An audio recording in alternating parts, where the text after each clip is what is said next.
Halo pemirsa, apa kabar Anda hari ini? Senang sekali saya Raden Madlias dapat kembali menemani Anda dalam sebuah program talkshow inspiratif. Ini dia Bincang Sehati.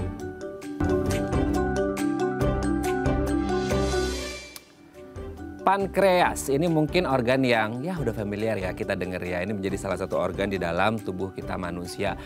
Ini akan lebih familiar lagi bagi mereka yang mengalami diabetes mellitus ya, karena ini erat kaitannya dengan pankreas itu identik dengan insulin dan juga enzim untuk pencernaan ya. Salah satu gangguan yang mungkin saja bisa terjadi pada organ pankreas adalah pankreatitis. Nah, mungkin Anda agak jarang dengar gitu ya. Nah, apa itu pankreatitis, gejala dan penanganannya seperti apa? Inilah topik yang akan kita bahas hari ini. Nah, ngomongin tentang pankreas, kita akan membahas terlebih dahulu ini mitos fakta seputar insulin. Kan selama ini kita sering dengar ya insulin itu dari pankreas dan lain sebagainya. Nah, kita akan membahas terlebih dahulu, ngelotokin dulu gitu ya seputar insulin ini, seputar mitos faktanya seperti apa. Kita lihat yang pertama, mitos atau fakta nih pemirsa ya.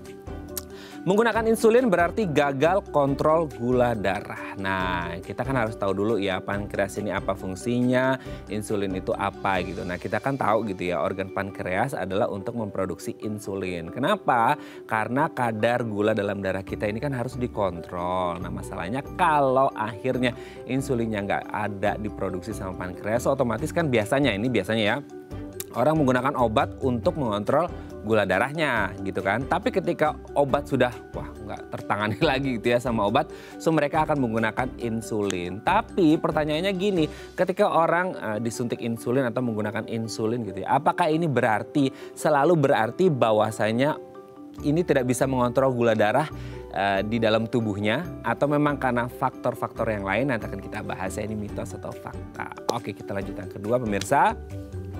Insulin sebabkan komplikasi dan kematian. Nah, ini yang harus dicerna gitu ya, harus jadi concern kita bersama. Ketika kita ngomongin insulin gitu ya, nah ini bisa menyebabkan komplikasi. Nggak usah suntik insulin deh, nggak usah pakai insulin karena itu bisa menyebabkan komplikasi terus akhirnya terjadi kematian. Nah, yang harus dicatat adalah gini, insulinnya yang menyebabkan komplikasi dan kematian atau dari penyakitnya, misal diabetes mellitus gitu ya. Kan kita ngerti juga gitu, bahwasanya insulin ini kan niatnya gitu ya. Kalau manusia itu kan niatnya untuk membantu mengontrol gula darah supaya nggak berlebihan pada pasien diabetes mellitus. Tapi kalau akhirnya ada asumsi di luar sana mengatakan jangan gunakan insulin karena bisa menyebabkan komplikasi dan kematian, harus dilihat dulu apakah ini gara-gara insulinnya atau gara-gara penyakit utamanya komorbidnya yaitu diabetes mellitus ya. Oke, nanti akan kita bahas ya, ini mitos atau fakta. Kita lanjut yang ketiga pemirsa. Insulin bisa naikkan berat badan. Nah, ini ya, kan kalau dari artikel yang saya baca nih ya, nanti dikoreksi sama dokternya gitu ya. Insulin ini kan membuat makanan kita itu menjadi jauh lebih efektif. Menggunakan makanan yang jadi intake-nya kita itu jauh lebih efektif. So mungkin penyerapan dari nutrisi, gizi dan lain sebagainya itu akan jauh lebih efektif di dalam tubuh kita. Nah, otomatis mungkin ini akan berpengaruh mungkin ya ke body mass index-nya juga mungkin atau ke berat badannya seperti itu. Nah, tapi pertanyaannya apakah selalu insulin ini bisa menyebabkan berat badan seseorang yang menggunakan insulin ini meningkat atau enggak, atau pada some cases gitu ya, pada certain cases, kasus-kasus tertentu ini bisa menaikkan berat badan. Nanti akan kita bahas juga. Oke, kita lanjut yang keempat pemirsa. Suntikan insulin sebabkan rasa sakit. Pernah nggak Anda jadi orang yang trauma dengan needle, dengan jarum gitu ya? Ada orang yang takut banget sama jarum, apalagi kalau jarum harus donor darah. Nah gitu, jadi identik gara-gara banyak orang ketakutan donor darah, akhirnya banyak orang yang takut dengan jarum suntik. Nah begitupun dengan insulin gitu, yang mostly mereka menggunakannya dengan nyuntik gitu ya. Nah akhirnya banyak yang bilang, aku nggak mau deh suntik insulin soalnya sakit, jarumnya sakit gitu ya. Nah pertanyaannya, apakah semua jenis jarum yang suntik biasa untuk penyakit, donor darah ataupun suntik insulin ini sama gitu ya? Apakah gede gitu ya, jadi kayak membuat orang jadi trauma dan takut untuk disuntik insulin? Atau sebenarnya berbeda loh jarumnya dan gak begitu sakit kayak digigit semut gitu ya? Nanti akan kita bahas ya. Oke, kita lihat yang terakhir pemirsa. Insulin sebabkan ketagihan. Well, kita harus tahu ya, ini maksudnya insulin ini sebabkan ketagihan apakah memang benar-benar ketagihan dalam hal adiktif gitu ya, addicted to insulin, atau sebenarnya bukan addicted, emang kebutuhan karena harus disuntik sama insulin. Jadi kalau kita lihat di luar sana mungkin ada keluarga kita atau rekanan kita atau kenalan kita yang mereka mengalami diabetes mellitus dan setiap hari harus suntik insulin. Kadang kita berpikir berarti kamu ketagihan insulin ya gitu. Nah kita harus tanya ya, harus tahu ini sebenarnya ketagihan insulin apa memang kebutuhannya harus disuntik insulin setiap hari, ini harus dibedakan. Oke, itu tadi beberapa mitos fakta seputar insulin dan kami akan membahasnya sesaat lagi. Tetap bersama kami di Bincang Sehati.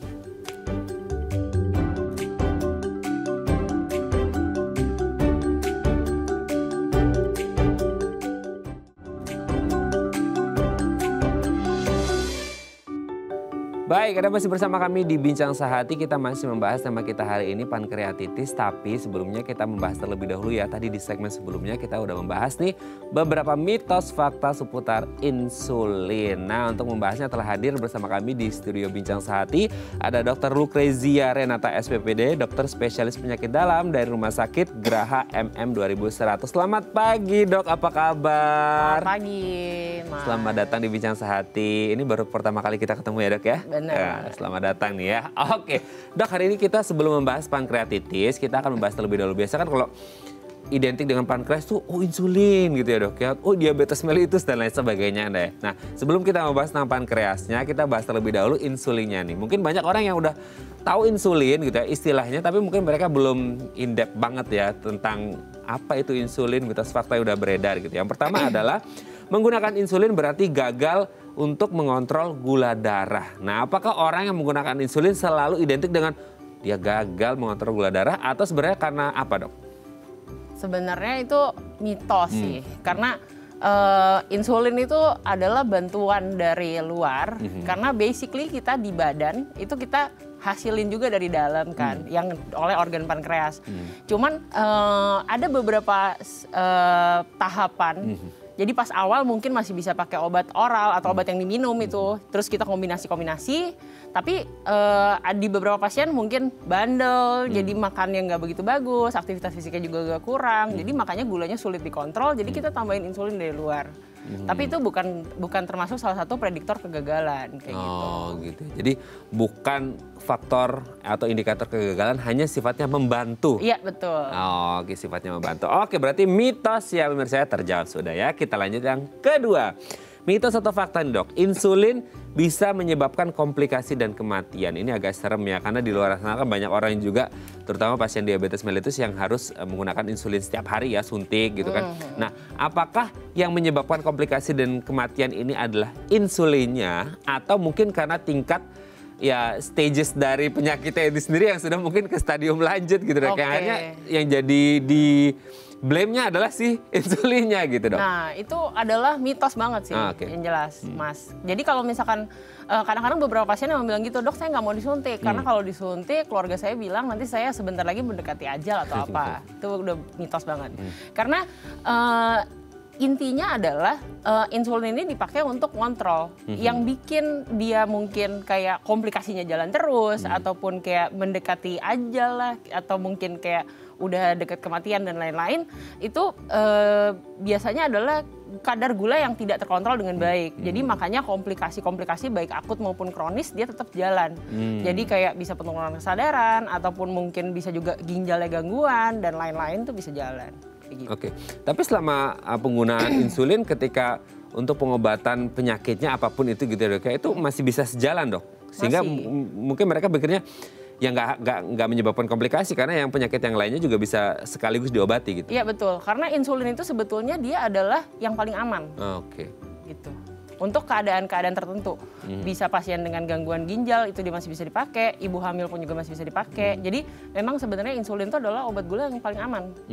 Karena sebenarnya insulin kan aslinya diproduksi sama diri kita sendiri gitu, sama tubuh kita sendiri. Cuman karena satu dan lain hal akhirnya dibantu gitu ya. Jadi karena betul.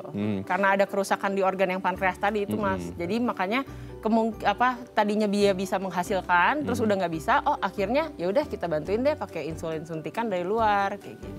Jadi jangan disalahin insulinnya ya dok. Betul, ya. Benar. Karena sifatnya dia membantu, justru membantu bukan komplikasi gitu ya. Oke, terjawab sudah. Yang kedua ini mitos juga. Yang ketiga dok, insulin bisa menaikkan atau meningkatkan berat badan. Nah ini juga mungkin kaum hawa yang jadi agak takut nih untuk suntik insulin. 1 gram aja ini udah ketakutan. Bener gak sih ada hubungan antara insulin dan naiknya berat badan seseorang gitu? Bener banget sih.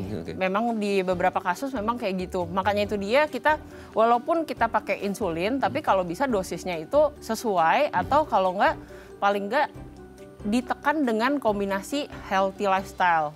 Jadi kayak pola makannya juga harus dikontrol, terus kemudian aktivitas fisiknya juga harus aktif. Supaya kadar insulinnya kita pakai cukup aja. Karena kalau kelebihan, insulin itu kan kita mendukung, jadi kayak membantu gula untuk masuk ke dalam sel digunakan oleh badan. Tapi kalau misalkan kita intake-nya terlalu banyak gulanya, jadi kayak, oh gue udah pakai insulin nih, jadi gue makannya bebas. Nah itu dia, itu pitfall-nya biasanya di situ.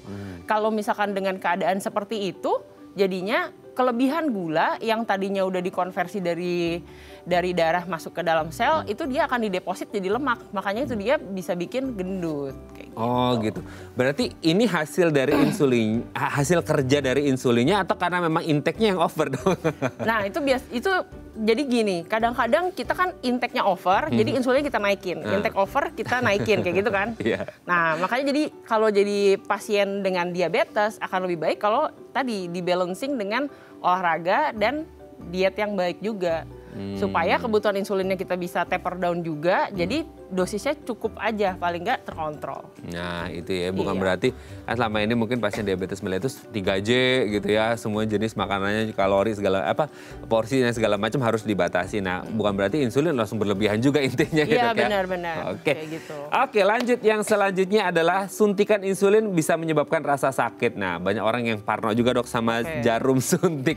Nah mungkin bisa dijelaskan ini perbedaan jarum suntiknya untuk yang insulin, untuk yang donor darah itu beda atau sama atau bisa sakit banget gak sih? Karena kan setiap hari ya dok ya? Iya itu betul, ya, gitu. Tiap hari. Kadang suntikan insulin itu memang setiap hari betul.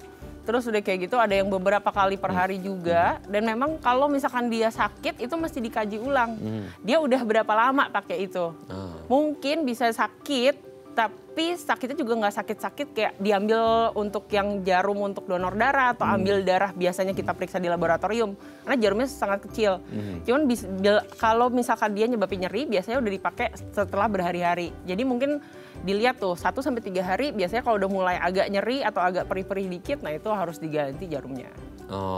Oke. Dan itu bisa beda-beda ya dok? Maksudnya kayak sehari bisa berapa kali itu tergantung kondisi orang masing-masing? Tergantung jenis insulinnya, karena insulin ada beberapa jenis, ada yang mix juga, terus habis itu ada yang kerja pendek, kerja panjang, kayak gitu.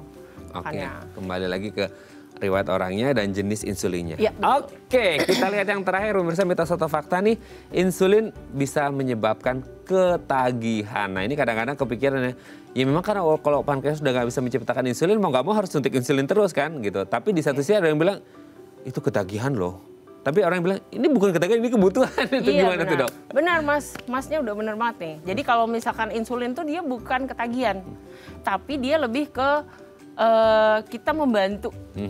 Karena prinsip pengobatan di diabetes ataupun gula itu dia adalah membantu mengontrol mendekati normal. Jadi ketika kita nggak ada bantuannya, itu berarti nggak ada yang ngebantuin kita. Jadi kita tetap akan gulanya nggak terkontrol lagi kayak gitu.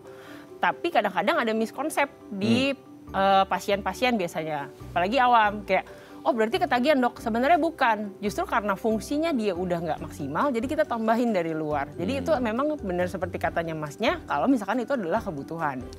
Oke, jadi pemirsa bukan ketagihan tapi kebutuhan karena dibantu ya, karena sifatnya membantu dan harus terus dibantu setiap hari gitu ya. Oke, ini terjawab sudah mitos fakta seputar insulin dok. Next kita akan membahas pankreatitis di segmen selanjutnya ya. Oke pemirsa, kalau Anda punya pertanyaan seputar tema kita hari ini, Anda boleh menghubungi kami di nomor 021 290 3244 atau DM Instagram kami di @dafamily. Kami akan kembali sesaat lagi.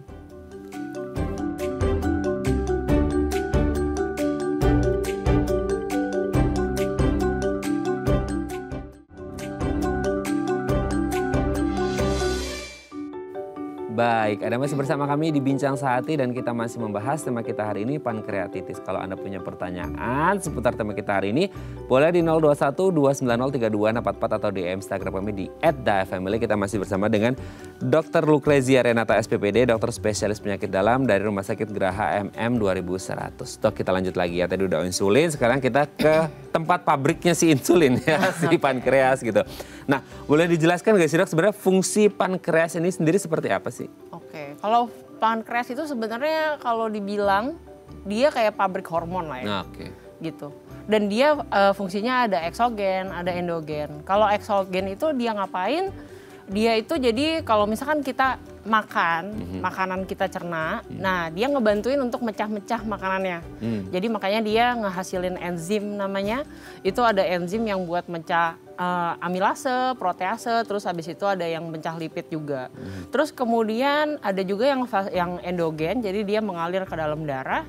Itu dia ngasilin tadi yang udah dibahas insulin, terus habis itu glikogen dan juga ada sel-sel yang lain. Jadi ada sel alfa, beta itu menghasilkan hormon-hormon yang tadi. Gitu. Oke. Ini kan dua eksogen dan endogen ya. Nah, dari dua fungsi ini gitu atau perannya gitu, berarti di dalamnya si pankreas ini ada anatomi apa yang akhirnya bisa menghasilkan dua hal ini gitu dong. Maksudnya boleh dijelaskan anatominya sehingga akhirnya bisa keluar tuh eksogen dan endogennya gitu. Sebenarnya sih kalau misalkan sel eksogen dia tuh ada sel asinar gitu di pinggir-pinggirnya. Tapi kalau misalkan endogen dia ada sel gitu yang alfa, beta, delta, terus ada F dan PP.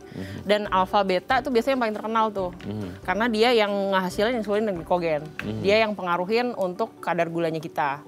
Kalau ada gangguan di dua-duanya itu biasanya ngaruhnya ke situ. Kayak gitu. Oke. Ini kan berarti penting banget gitu ya fungsi dari si pankreas ini sendiri untuk kebutuhan dalam tubuh kita, kesehatan kita gitu. Nah, mungkin bisa dijelaskan juga faktor apa aja kan kita pasti inginnya sehat ya dok ya. Jantung pingin sehat, liver pingin sehat, otak ingin sehat. Nah, begitupun pankreas gitu. Hal apa aja sih yang mungkin bisa memengaruhi kesehatan dari si pankreas ini sendiri, kesehatannya meningkat dan mungkin bisa dibalik juga kesehatan menurun, apa saja faktor-faktornya gitu?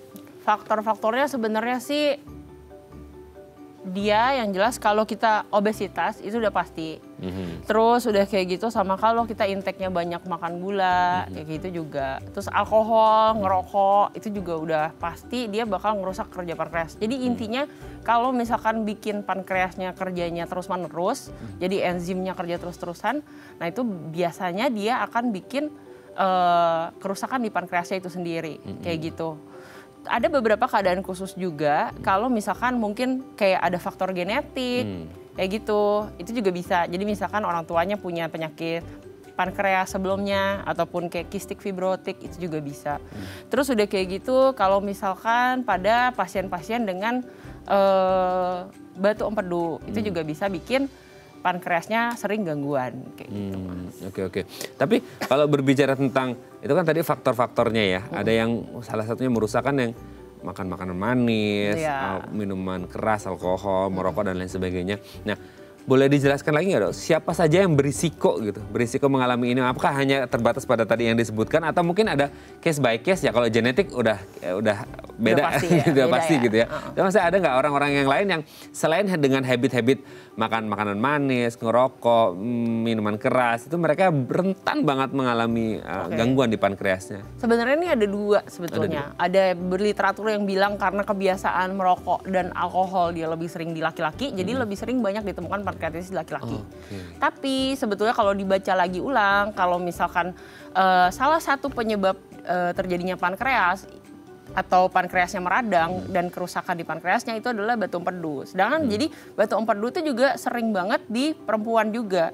Dan terutama justru dia itu ada di umur-umuran yang usia produktif nih Mas. Jadi kayak usia 35 sampai 40 ke atas. Kayak gitu biasanya. Jadi tergantung sama kebiasaan-kebiasaannya pada pasien-pasien tersebut kayak gitu. Ada yang bilang literatur di perempuan banyak, laki-laki banyak, tapi yang jelas usia-usia produktif tuh sering ada kejadian-kejadian itu. Justru di usia produktif ya dok? Bukannya kalau di usia produktif justru pas lagi bagus-bagusnya tuh organ gitu kan. Kalau pankreas berarti karena faktor eksternal tadi dong akhirnya? Iya, jadi lebih ke karena lifestyle sebetulnya. Kalau misalkan gitu. Cuman memang di beberapa kasus ada yang pankreatitis akut itu dia mostly nggak ketahuan sebabnya apa.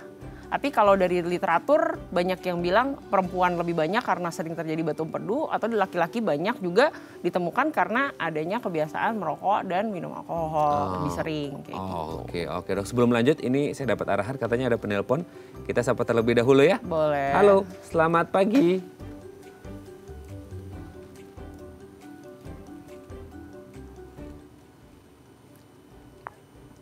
Halo, selamat pagi. Selamat pagi, Pak siapa ya? Mas Raden, Bu. Ini dengan Ibu siapa, Bu? Ibu Sylvia. Ibu Sylvia di mana, Bu? Di Jatinegara. Jatinegara ya, di Jakarta ya. Oke, Ya. Bu Sylvia di Jakarta, silakan pertanyaannya untuk dokter apa, Bu? Pak, mau nanya gula darah. Ah. Iya, saya gula darahnya kadang-kadang 300, kadang-kadang 170, ini 226. Yang mau saya tanyakan, apakah saya udah kena pankreas gitu, Bu Dokter? Oke. Dokter udah jelas? Saya tunggu aja jawabannya ya, makasih. Iya, sama-sama, Bu. Iya, Ibu Sylvia, kita akan berikan jawabannya ya, Bu ya, di Ya. Jatinegara. Sehat selalu, terima kasih Bu Sylvia. Oke, Dok, Bu Sylvia ini gula darahnya sampai 300, 170. Nah, apakah udah ada masalah di pankreasnya, gulanya naik turun gitu? Mungkin dia pertanyaannya tadi gimana ya, Dok? Kalau untuk pada pasien, dia itu kan kalau pada pasien gula biasanya itu ada memang kerusakan sel alfa dan sel betanya terutama. Tapi memang sebenarnya penyebab gula itu sendiri sekarang udah ada ominous octet. Jadi ada 8 penyebabnya yang lain. Cuman kalau memang nggak terkontrol kayak gitu, kemungkinan besar kerusakan pankreasnya pasti sudah ada, berapa persennya memang agak susah untuk diketahui jelas kayak gitu.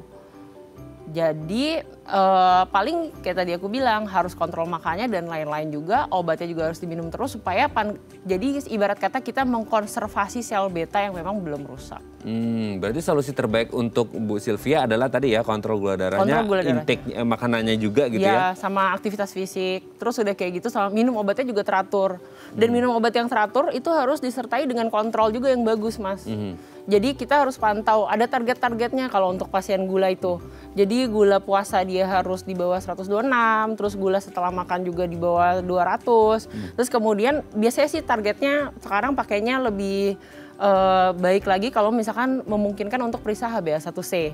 Itu juga sangat bagus sekali. Oke. Jadi kita ada targetnya dan mengkonservasi sel beta yang memang diharapkan bisa dijaga kerusakannya. Tapi kalau kasus kayak Bu Sylvia tadi kan itu dia lumayan fluktuatif ya, Dok ya. Itu sebenarnya normal apa enggak sih, Dok? Dan kayak batasnya apa memang di non puasa itu 200 udah maksimal banget atau gimana tuh? Oke, kalau misalkan untuk yang sangat fluktuatif kayak gitu, biasanya kalau kita breakdown atau kita lihat lagi, mungkin antara makanannya yang nggak konstan, intake-nya jadi kadang banyak kadang enggak, atau kalau enggak dia obatnya yang belum maksimal. Jadinya mungkin bisa aja harus kombinasi tuh obatnya mengenai 1, 2 atau 3 obat atau mungkin 4 obat, atau bisa juga pada beberapa keadaan tertentu udah nggak bisa pakai obat minum harus dikombinasi dengan insulin kayak gitu. Oke. Tapi ini kalau untuk kasus Bu Sylvia belum harus pakai insulin, Dok ya? Nah itu kita belum tahu. Harus diperiksa lagi ya? Iya, karena harus diperiksa HbA1c-nya dulu. Oke, kayak gitu. hasilnya seperti apa, diagnosisnya ditegakkan, baru cari solusi terbaiknya ya. Oke, semoga bisa menjawab pertanyaan Bu Sylvia yang ada di Jatinegara. Semoga sehat selalu ya, Bu ya. Terima kasih sudah menghubungi kami ya, beli jadinya ya. Oke, Dok, kita lanjut lagi. Nah ini kan menarik juga nih, Bu Sylvia ini kan sebagai orang tua pasti mungkin punya anak segala macam gitu. Nah ini menyangkut yang tadi disebutkan juga genetik seperti itu. Apakah memang orang tua yang punya riwayat gangguan kesehatan di pankreasnya akan selalu menurun ke anak atau tidak, atau ada bibitnya tergantung lifestyle lagi nih? Gimana, Dok? Oh gitu. Kalau misalkan pada kasus diabetes mellitus, itu kan dia kan memang secara nggak langsung ada kerusakan di sel pankreas. Tapi dia bukan secara anatomis dia rusak. Jadi kalau misalkan secara genetik mungkin punya kecenderungan. Dan kecenderungan yang dari genetik itu tidak akan diaktifasi oleh lifestyle yang baik, yang buruk. Jadinya kalau misalkan lifestyle-nya oke-oke aja, ya mungkin aja dia bisa nggak jadi untuk diabetes kayak gitu. Tapi ada beberapa kasus yang misalkan mungkin memang dia memiliki kecenderungan untuk pankreasnya kayak lebih sensitif. Jadi lebih rentan untuk menderita pankreatitis, itu juga bisa ada di beberapa kasus bisa terjadi. Oh, oke. Pada beberapa kasus bisa terjadi gitu ya. Tapi pertanyaannya, ketika ada ya gangguan apapun di pankreas gitu ya. Nanti kita bahas pankreatitisnya. Tapi secara keseluruhan kalau pankreas terjadi gangguan gitu ya, kan ini relate-nya juga mungkin ke insulin sampai akhirnya orang disuntik insulin gitu. Apakah pankreas yang rusak bisa kembali normal 100% sehat bekerja seperti sedia kala atau case by case nih atau gimana? Oke, case by case benar karena ada kasus yang akut dan ada kasus yang kronis. Biasa kalau misalkan yang kronis dia agak susah tuh. Tapi kalau yang akut juga tergantung. Akutnya itu berapa lama dan ada necrotizing-nya partnya atau enggak. Jadi kayak ada necrotizing tuh kayak bagian organ yang mati gitu loh. Itu ada atau enggak. Tapi biasanya pada pankreatitis akut walaupun dia memang cenderung berat keadaannya, tapi dia akan balik lagi biasanya jadi normal. Atau beberapa pasien memang ya harus itu ya meninggal gitu ya. Nggak selamat juga gitu. Tapi biasanya kalau yang selamat biasanya dia akan balik normal. Oke. Tapi kalau untuk yang tidak kembali ke normal kondisi itu berarti apakah kondisi itu akan bertahan di situ atau bisa jadi nurun terus seiring berjalannya waktu? Tergantung lifestyle balik lagi. Kayak gitu. Oke. Berarti memang semuanya ini tergantung dengan lifestyle ya? Benar banget, betul. Karena kita sendiri yang bisa merusak badan kita sendiri. Oh betul ya, itu statement yang sangat luar biasa menohok sih sebenarnya. Oke, nah kalau berbicara pankreatitis seperti tema kita hari ini, kondisinya seperti apa? Pankreatitis itu sebenarnya kalau itis itu adalah peradangan. Jadi kalau pankreatitis berarti pankreas dengan itis. Jadi peradangan yang ada di pankreas itu sendiri kayak gitu. Apa aja yang akhirnya menyebabkan si pankreas ini terjadi peradangan nih sehingga muncul si itis ini gitu? Oke, kalau yang menyebabkan peradangan itu memang 80% biasanya idiopatik atau dia nggak diketahuin sebabnya apa. Cuman ya itu menurut studi di beberapa pasien yang dengan gangguan ada batu empedu, terus udah kayak gitu obesitas, terus sama kebiasaan merokok dan juga minum alkohol, kayak gitu juga dia biasanya lebih cenderung sering terjadi pankreatitis. Oke, pada kondisi-kondisi dengan orang-orang habit seperti itu lebih rentan atau berisiko besar mengalami pankreatitis. Nah, yang menarik selanjutnya adalah apa yang akan terjadi dengan pankreatitisnya dan apa yang harus dilakukan nanti akan kita bahas di segmen selanjutnya ya dok ya. Oke pemirsa, kalau Anda punya pertanyaan seputar tema kita hari ini boleh menghubungi kami di nomor 021 290 3244 atau di Instagram kami di @daifamily. Kami akan kembali saat lagi.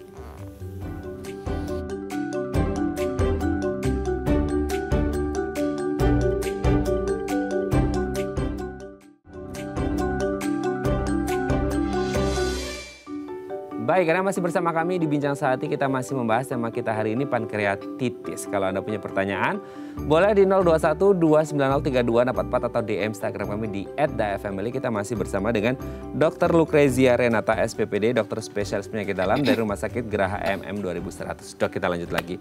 Yang jadi pertanyaan itu kan tadi udah dijelasin ya, pankreatitis itu apa, peradangan gitu. Nah, kan mungkin ada jenisnya, mungkin tadi sempat di-mention juga sih, maksudnya akut dan kronis gitu. Apa yang akhirnya menyebabkan ini akut dan ini yang kronis gitu, yang mungkin ada faktor-faktor yang lebih spesifik yang khas sehingga akhirnya menyebabkan ini mengarah ke akut dan ini mengarah ke kronis gitu. Oke, kalau misalkan akut dan kronis sebenarnya dia gampang banget bedainnya. Karena akut dan kronis itu adalah klasifikasi berdasarkan waktu. Kalau misalkan akut biasanya dia tiba-tiba. Tapi kalau kronis biasanya dia prosesnya udah tahunan kayak gitu.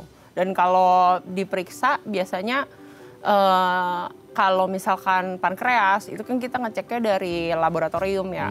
Ada enzim amilase lipase yang terutama kita periksa. Nah itu dia akan spike naik banget kalau di akut. Kalau yang kronis biasanya dia nggak terlalu sih. Gitu. Kalau kronis itu bisa sampai berapa lama hingga akhirnya muncul ketika dicek gitu ya, ini pankreatitis nih, itu bisa berapa lama? Biasanya tuh tahunan. Tahunan. Kalau misalkan di literatur juga nggak ada yang benar-benar nulis berapa tahun dia bisa berubah. Karena tiap orang itu keadaannya beda-beda, jadi nggak bisa dibilang kayak gitu.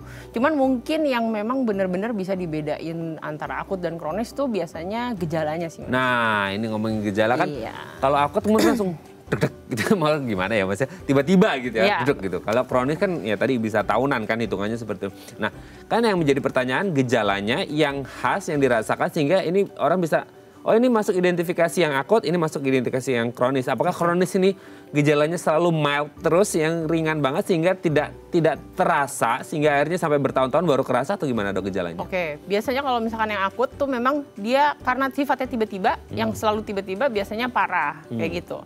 Jadi nyeri di bagian pankreas, jadi di kanan atas itu nyeri banget. Terus beberapa ada yang Cullen sign, itu jadi kayak kebiruan di daerah abdomen atau perutnya.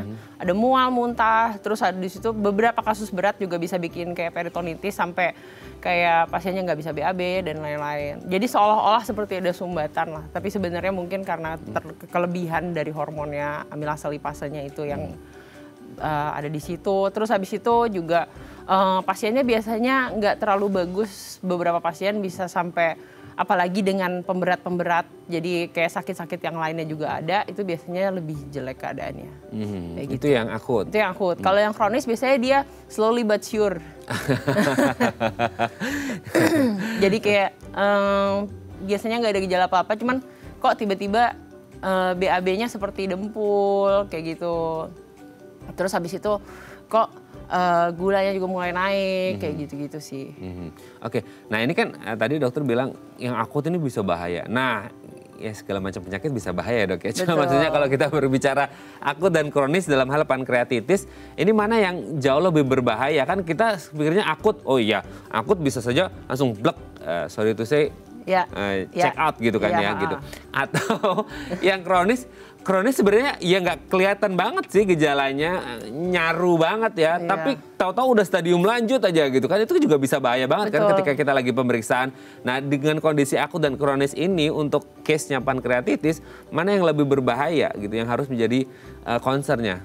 Sebenarnya kalau dilihat berbahaya atau enggak, dua-duanya sama-sama bahaya, benar. Jadi tapi kalau misalkan yang akut itu dia biasanya lebih agak gimana ya, kayak gawat gitulah. Jadi, terus tapi kalau misalkan yang kronis, dia gawatnya dari segi yang lain mungkin. Karena biasanya kronis disertai dengan diabetes dan lain-lain. Jadi kalau misalkan nggak terkontrol ya pasti akan ada tanda-tanda akutnya juga yang akan keluar. Kayak gitu jadinya. Oke, tapi kalau yang akut tadi itu kan ada nyeri ya di perut bagian atas ya tadi ya gitu.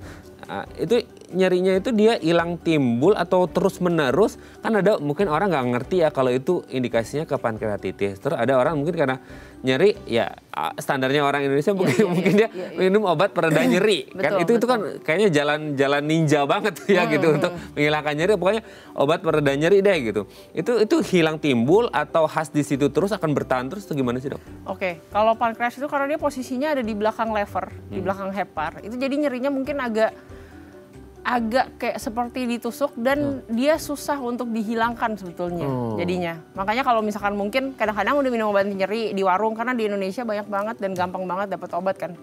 Jadi kayak kalau udah minum obat nyeri nggak bisa, mendingan lebih baik cepat ke dokter deh, kayak gitu. Untuk ngelihat lagi tuh, apakah memang nyerinya karena pankreasnya atau mungkin nyerinya karena ada batu empedunya dan lain-lain. Nah kayak itu ya, kalau mungkin kan memang jalan ninjanya orang selama ini adalah obat pereda nyeri, tapi kalau udah diminumin juga nggak ada efek, langsung aja periksa ke dokter ya. Siapa tahu nanti ada sesuatu. Oke dok, sebelum kita lanjut, ini ada DM Instagram. DM-nya ada di layar, dokter nggak usah nengok, nanti takut tengkleng. Aku aja yang bacain ya. Ini dari Pak Ferry ya, dari Pak Ferry. Dok, apa setiap diagnosis pankreatitis selalu berhubungan dengan adanya batu atau lumpur di empedu? Nah, dalam arti lain, berapa persen peluang adanya batu empedu pada pasien yang terdiagnosis pankreatitis? Terima kasih. Oh, ini apakah pankreatitis selalu identik dengan batu atau lumpur di empedu juga ini? Gimana nih dok? Kalau itu enggak sebetulnya. Jadi enggak semua pasien pankreatitis, beberapa kali aku ketemu juga dia cuma pankreatitis doang. Tapi dia kalau ketika kita kan biasanya kalau kayak gitu perlu adanya diagnostik kan untuk pankreatitisnya. Jadi enggak ada sludge atau lumpur yang dibilang sama Pak Ferry ataupun batu empedu juga enggak ada.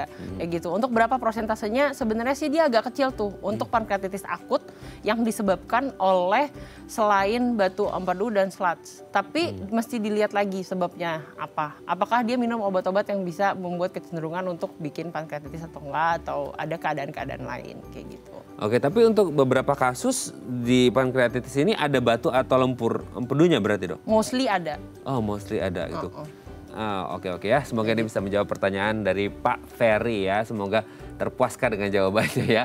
Tidak selalu tapi ada juga kasusnya ya, mostly ada gitu ya. Oke dok, kita lanjut lagi. Nah, untuk yang kalau yang akut memang tidak bisa, ya kita nggak tahu ya, kan namanya juga akut ya dok ya, tiba-tiba gitu. Nah kalau untuk yang kronis nih dok, kan karena tidak menimbulkan gejala yang khas sampai akhirnya bertahun-tahun, bisa nggak sih dok, maksudnya kita melakukan pemeriksaan gitu ya untuk mengecek apakah pankreas kita masih oke-oke aja, masih sehat-sehat aja, atau bisa mengalami gangguan kesehatan pada pankreas, salah satunya adalah pankreatitis. Maksudnya ada nggak sih cara, selain mungkin orang kan selama ini taunya MCU aja, tapi maksudnya ada nggak sih yang spesifik pemeriksaan apa gitu yang akhirnya untuk khusus ke pankreas dan untuk ke pankreatitisnya untuk mengetahui kondisi pankreasnya masih baik-baik saja atau ada gangguan gitu? Oke, kalau untuk lihat spesifik dari pankreasnya, kita bisa periksa enzim yang paling sederhana dulu, yaitu amilase dan lipasenya.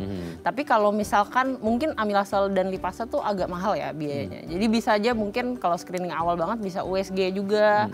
Atau kalau enggak, kalau misalkan emang udah ada tanda-tanda mencurigakan dari USG-nya, bisa ditingkatkan lagi ke CT scan atau MRI bila diperlukan. Atau MRCP.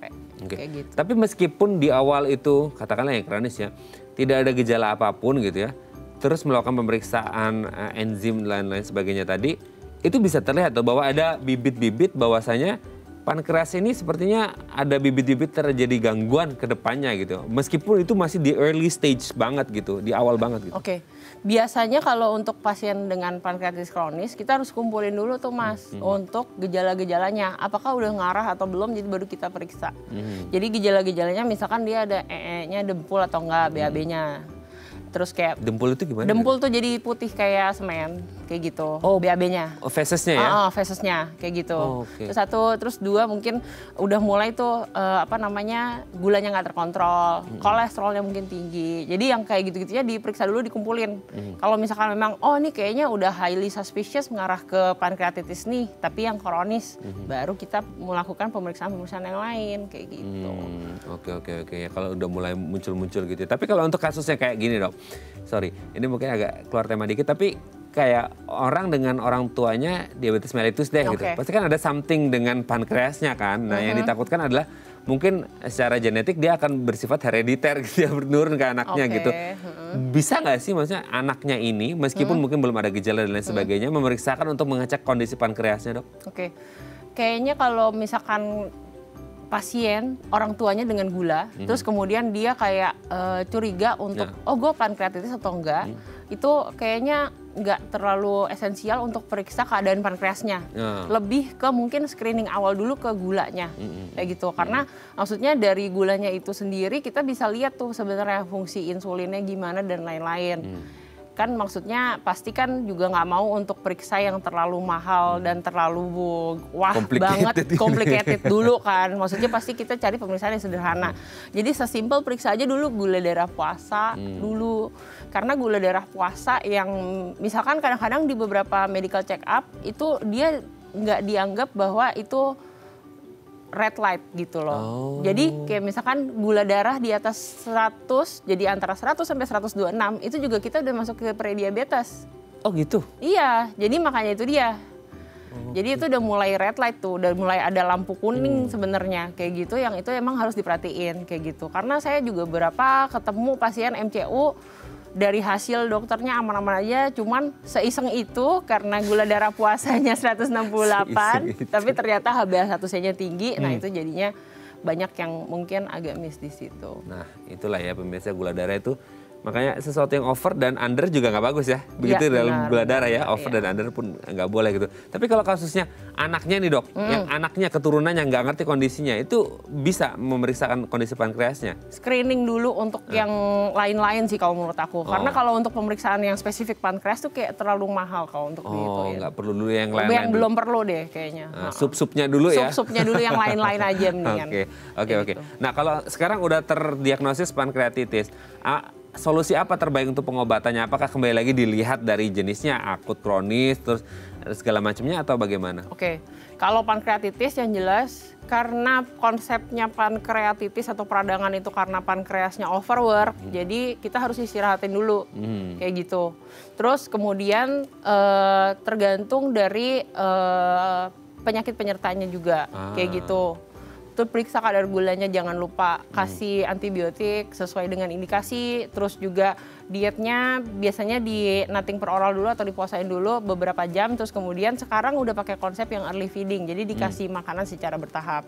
Pada beberapa kasus kalau misalkan ditemukan pankreasnya ada necrotizing atau ada yang mati begitu, itu jadi organ-organnya ada yang necrotizing, itu diperlukan tindakan operatif. Atau pada pasien-pasien dengan peritonitis juga diperlukan tindakan operatif. Kayak dengan pasien dengan komorbid, pankreatitisnya dulu atau komorbidnya dulu atau berbarengan? Barengan, dan itu aman ya? Iya, aman. Itu harus barengan semua. Oke, terjawab sudah pemirsa semuanya seputar pankreatitis. Nanti di segmen terakhir kita akan membahas ya bagaimana cara menjaga kesehatan pankreas kita supaya tetap terjalin baik ya jodoh antara pankreas dan tubuh kita gitu ya, kesehatannya tetap terjaga dengan baik. Oke pemirsa, 021-290-3244 atau di Instagram kami di @dafamily kalau Anda masih punya pertanyaan. Kami akan kembali saat lagi.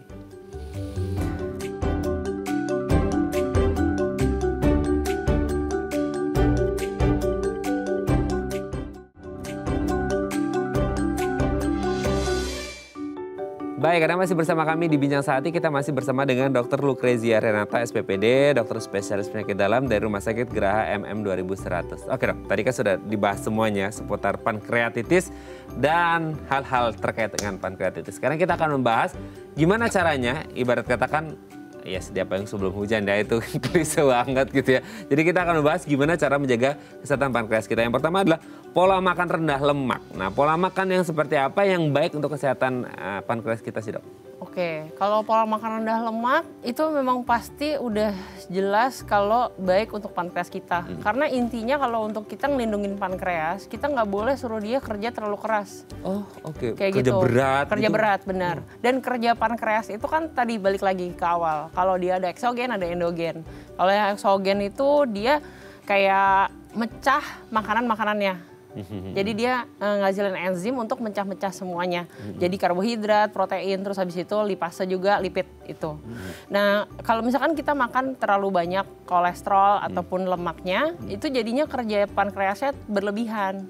Itu dia makanya yang gak bagus untuk pankreasnya, kayak gitu. Berarti memang pasien dengan kondisi pankreas yang bermasalah tidak boleh melakukan pekerjaan-pekerjaan berat, harus shifting ya, shifting the career gitu ya, harus shifting karirnya untuk ya yang jauh lebih ringan mungkin ya. Makanannya itu. Mas maksudnya. Makanannya ya? Ya makanannya yang nggak boleh banyak berlemak. Oh oke gitu.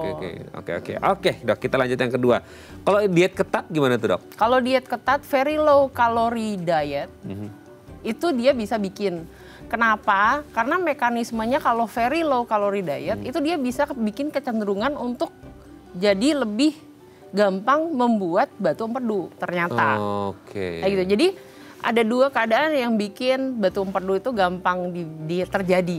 Jadi either antara satu makannya yang terlalu banyak lemaknya atau terlalu sedikit kalorinya pun juga. Kenapa ngaruhnya? Karena motilitas atau gerakan dari kantong empedu itu jadinya either antara terlalu cepat jadi dia ngendap atau banyak, atau dia kalau di very low calorie diet itu dia bisa terlalu lama, jadi makanya dia lebih cepat ngendap juga kayak gitu. Jadi makanya memang perlunya proporsi diet atau gizi seimbang itu yang penting kayak gitu. Sekarang kan lagi marak ya dok ya, gizi seimbang gitu ya. Oke, jadi diet boleh-boleh aja tapi jangan terlalu over juga ya dok ya. Benar, karena ada mekanisme itu. Oke ya, ini yang mau slimming gitu ya. Jadi tetap kayak, harus ya perhatian ke organ juga gitu ya. Oke. Target untuk penurunan 0,5 sampai 1 kilo per minggu. Kalau lebih dari itu biasanya nggak begitu sehat tuh mas. Oh 0,5 sampai 1 kilogram per minggu ya? Iya. Berarti maksimal kurang lebih sebulan 4 kilo ya. Kalau ada yang sebulan sampai 10 kilo itu patut dipertanyakan ya dok ya? Nah itu bisa jadi salah satu kecenderungan bikin batu empedu. Nah nanti nyambung-nyambungnya ke pankreatitis lagi. Kayak gitu. Dengan mekanisme yang tadi aku bilang. Kayak gitu. Oke, niatnya pengen slim tapi akhirnya malah nyambung ke penyakit yang lain ya. Kayak artis mas, George Clooney kan kayak gitu kan. Oh George Clooney juga ya? Iya kayak gitu. Oke. Ya itulah ya. Ya manusia memang selalu ingin yang terbaik. Yang terbaik dan tersehat pastinya dok ya. Oke, kalau untuk antioksidan sendiri dok konsumsinya? Kalau antioksidan itu dia baik karena peradangannya kan jadi ditekan dengan antioksidan tinggi kan. Jadinya makanya memang banyak makan buah, makan sayur, itu dia sangat membantu untuk kesehatan dari pankreasnya dan badan kita secara keseluruhan juga. Secara keseluruhan ya. Oke, yang selanjutnya setelah tadi makan-makan gitu ya. Selanjutnya adalah, nah ini sebenarnya antisipasi untuk berbagai macam penyakit ya. Merokok dan minum minuman alkohol gitu, beralkohol. Nah ini sendiri kalau lebih spesifik ke pankreas sendiri seperti apa sih dok? Oke. Kan kita ngomongin banyak sekali ya teman-teman kita yang mungkin masih aktif merokok. Kita tidak ngomongin good and bad-nya ya, tapi kita lebih ke ngomongin demi kesehatan pankreasnya. Nah, Betul, gimana betul. dari sudut pandang medis gitu? Kalau dari segi sudut pandang medis, memang kalau misalkan alkohol dia lebih ke arah kalorinya kan tinggi banget. Jadi mekanismenya akan kurang lebih bikin pankreasnya kerjanya sangat berlebihan. Jadi ketika dia berlebihan, ibarat kata jadinya ya penumpukan batunya itu ada kan, batu empedu di situ. Kalau misalkan atau kalau enggak ibarat kata kayak mesin deh. Kalau mesinnya kerjanya terlalu keras, pasti dia akan dol juga. Betul. Kayak gitu. Jadi makanya akan jadi DM salah satunya, ataupun mungkin juga pankreatitis yang bergerak jadi kronis itu juga bisa kayak gitu. Kalau untuk rokok memang banyak banget juga yang bahan-bahan di dalam rokok itu sendiri yang dia emang dampaknya negatif banget ke badan kita. Betul. Satu, meningkatkan peradangan secara keseluruhan juga bisa. Terus habis itu banyak juga sphincter-sphincter di pencernaan yang jadinya lebih lemah juga bisa juga disebabkan oleh rokok. Oke, semoga ini bisa dipahami ya. Merokok dan juga minum-minuman beralkohol ya, selain sehat pankreas, sehat dompet juga dok ya. Amin. Oke, yang terakhir olahraga dok, gimana nih dengan pankreas sendiri? Oke, kalau olahraga itu dia minimalnya yang dilakukan itu adalah 150 menit per minggu, bisa dibagi 3-4 kali per minggu. Kayak gitu. Dan mekanisme olahraga apa hubungannya dan lain-lain. Nah, itu pasti kalau misalkan olahraga tuh kita bikin metabolisme kita pasti lebih bagus kayak Betul. gitu. Terus udah kayak gitu kita juga neken proses peradangan yang ada di badan kita. Terus sama deposit lemak yang tadinya ketabung di badan kita juga pasti akan kebakar tuh. Walaupun memang perlu konsistensi dan juga keinginan lebih ya untuk olahraga kayak gitu. Tapi perlu bertahap nggak sih dok? Kalau tadi aturannya berapa? 2 kali 150 ya? 150 menit per minggu 150 bisa per minggu. dibagi 3-4 kali kayak gitu. Oke. Tapi kan benar juga kata masnya harus bertahap karena bisa kita ada low, ada moderate, ada high intensity workout. Jadi kalau misalkan memang kita dari yang sedentary, jadi nggak ada aktivitas misalkan rebahan ya. Nah kan Kaum habis rebahan. COVID nih, kita jadi kaum rebahan semua. Ya udah kita mulai dulu dari low to moderate intensity workout aja. Kalau misalkan memang dari aktivitas fisiknya udah oke, terus kemampuan kita udah termasuk fit, nah itu kita baru bisa escalating naik ke high. Oke, dok, terima kasih. Waktu juga membatasi kita, ini sudah terjawab semua dari pankreas, pankreatitis dan lain sebagainya. Ini informasi yang sangat bermanfaat. Terima kasih dok, sehat selalu, salam untuk keluarga di rumah dan teman-teman di rumah sakit Geraha MM 2100 ya. Terima kasih, selamat pagi ya dok ya. Oke pemirsa, itu tadi perbincangan kita, semoga bermanfaat ya. Sarah dan Madlias pamit, sampai jumpa dan selamat beraktivitas kembali.